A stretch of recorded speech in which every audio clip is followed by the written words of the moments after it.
Watch and burn. Hey everyone.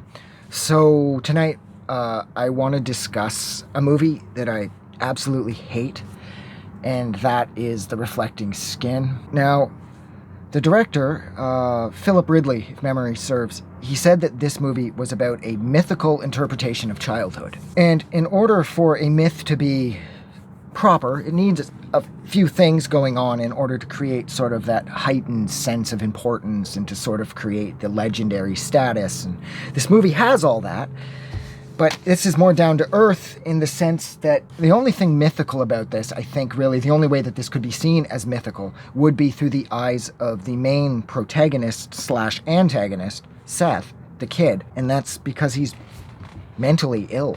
He believes that this gang of murderers in a black car are abducting and killing the kids that are going missing in the area. Except in reality, it's Seth killing. And this movie, it's like, on one hand, the photography couldn't be more beautiful, and this movie couldn't be more scenic. It's almost like this is out of a nightmare issue of National Geographic, when it's showing like the beautiful side of the American Midwest, but there's something just so evil and something so wrong with this that it of course would never work in a real National Geographic. But like I said, it's sort of like if hell was to publish National Geographic. This movie is a never-ending daymare. There's the odd night scene, but predominantly this movie takes place during the day, and I have hated this movie since I was a kid. Something about it is just so genuinely off-putting. I mean, what are those women chattering when they're walking by him? They're like, blah, blah, blah, blah, blah, blah, blah, blah, blah.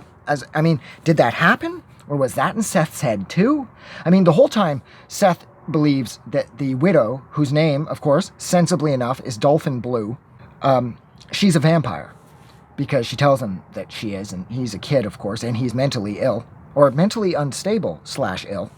And so he buys it, and he believes that his brother, played by Viggo Mortensen, who just came home from the war, he is suffering from radiation sickness. He was part of the crew, I believe it was the Enola Gay, if I'm not mistaken, that he dropped one of the bombs that were meant for Nagasaki or Hiroshima.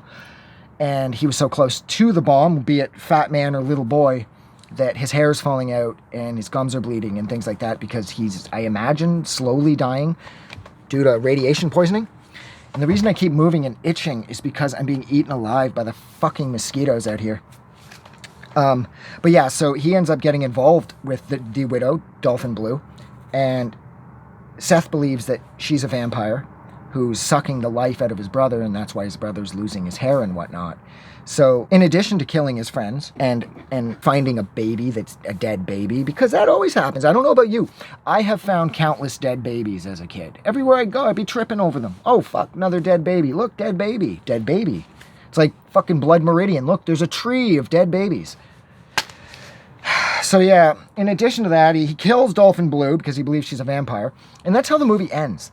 The movie ends with Viggo Mortensen screaming, and it's implying that Seth broke his older brother, and it causes Seth to scream as well, and that's how the movie actually ends. It ends with Seth maybe realizing that what he's done is wrong, or maybe he realizes that breaking his brother took things too far, or something. I mean, the worst part about this whole movie, too, is his father, Seth's dad, unfortunately ends up getting pegged, sort of, for the murders of the kids, because a few years prior, he had a homosexual encounter with another man, and that just isn't permitted in 1950s America. And it's just not gonna fly. And so the cops come around and they're like, and we know your husband, talking to Seth's mom, we know your husband's a fucking pervert because that shit he did with that dude that time, so we know he killed these kids. And it's pretty much that simple. The deputy that comes over is smiling at him like he's some creepy murderous pervert and he knows he did it. And there's no room for any kind of investigation because they have the homosexual. It's always the homosexual.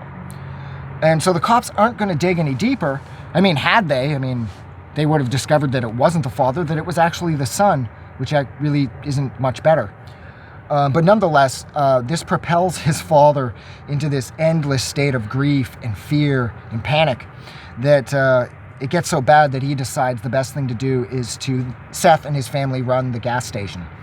So the father decides to douse himself in gasoline, and he sets himself on fire and burns the whole gas station down in a brilliant bit of cinematography, might I add. That is the one thing I can say about this movie, hands down, is the cinematography could not have been more scenic and more postcard-like. You get lost in this scenery. If the story wasn't so completely fucked up, this movie would be something else, like something that would be on Lifetime or some shit. This movie is gorgeous. The cinematography is so on point. Gas station burning is just about the most beautiful thing in the movie, next to Seth running with the American flag on. It's either those two shots, or scenes for me rather, are probably the most visually captivating, most aesthetically pleasing. But yeah, this movie's a fucking nightmare. So the dad sets himself on fire, causes the mom to fall into a state of shell shock. She keeps talking about how your dad's gonna be home soon, and even though he's not. And yeah, this movie's a goddamn nightmare. This movie is a nightmare, wrapped in a daydream, quite frankly. And a mythical interpretation of childhood. No, it's more of a nightmarish interpretation of childhood, honestly. So yeah, look, I am gonna go. So thank you so much for hanging out with me while I discussed Philip Ridley. I believe it's his 1995 film, and that is The Reflecting Skin. Like always, if you like this review, don't forget to do something nice for somebody. But most importantly, please don't forget that the world is a better place because you are in it. I'm gonna go. Have a good night.